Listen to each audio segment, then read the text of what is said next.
ദൈവനാമത്തിന് മഹത്വമുണ്ടായിരിക്കട്ടെ. യെശയ്യാ പ്രവാചകന്റെ പുസ്തകം 8-ാം അധ്യായം 11-ാം വാക്യം.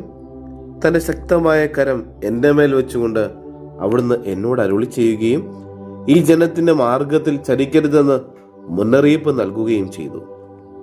പരിശുദ്ധനും പരിപാലകനുമായ ദൈവമേ, ഞങ്ങളങ്ങേ ആരാധിക്കുന്നു, സ്തുതിക്കുന്നു, മഹത്വപ്പെടുത്തുന്നു. കർത്താവെ, ഇന്നത്തെ ദിവസം നീ ഞങ്ങൾക്ക് നൽകിക്കൊണ്ടിരിക്കുന്ന എല്ലാ കൃപകൾക്കും അനുഗ്രഹങ്ങൾക്കും സംരക്ഷണത്തിനും പരിപാലനത്തിനും ഞങ്ങൾ നന്ദി പറയുന്നു. ഞങ്ങളെയും ഞങ്ങളുടെ കുടുംബത്തെയും ഞങ്ങളുടെ കൂടെയുള്ളവരെയും ഞങ്ങളുടെ ജീവിത സാഹചര്യങ്ങളെയും ചുറ്റുപാടുകളെയും നിയോഗങ്ങളും ആഗ്രഹങ്ങളും പദ്ധതികളും ഞങ്ങളുടെ ഉത്കണ്ഠകളും രോഗങ്ങളും സഹനങ്ങളും പ്രതിസന്ധികളും എല്ലാം അങ്ങയുടെ കരങ്ങളിലേക്ക് ഞങ്ങൾ സമർപ്പിക്കുന്നു. ഈശോയെ, ഈ ലോകത്തിൻ്റെ വ്യാപാരങ്ങളിൽ മുഴുകി നിനക്കെതിരെ പാപം ചെയ്യാതിരിക്കുവാനായിട്ട് കർത്താവെ ഞങ്ങൾ കൃപ തരണമേ. ഈശോയെ, തെറ്റായിട്ടുള്ള മാർഗങ്ങൾ എന്താണെന്ന് തിരിച്ചറിയാനും അതൊക്കെ ഉപേക്ഷിക്കാനുള്ള വലിയ കൃപ ഞങ്ങൾക്ക് നൽകണമേ.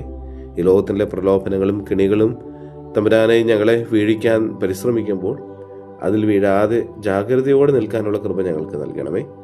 നമ്മുടെ കർത്താവ് ഈശോ മിശിഹായുടെ കൃപയും പിതാവായ ദൈവത്തിൻ്റെ സ്നേഹവും പരിശുദ്ധാത്മാവിൻ്റെ സഹവാസവും നമ്മെല്ലാവരോടും കൂടെ ഉണ്ടായിരിക്കട്ടെ, ഇപ്പോഴും എപ്പോഴും എന്നേക്കും.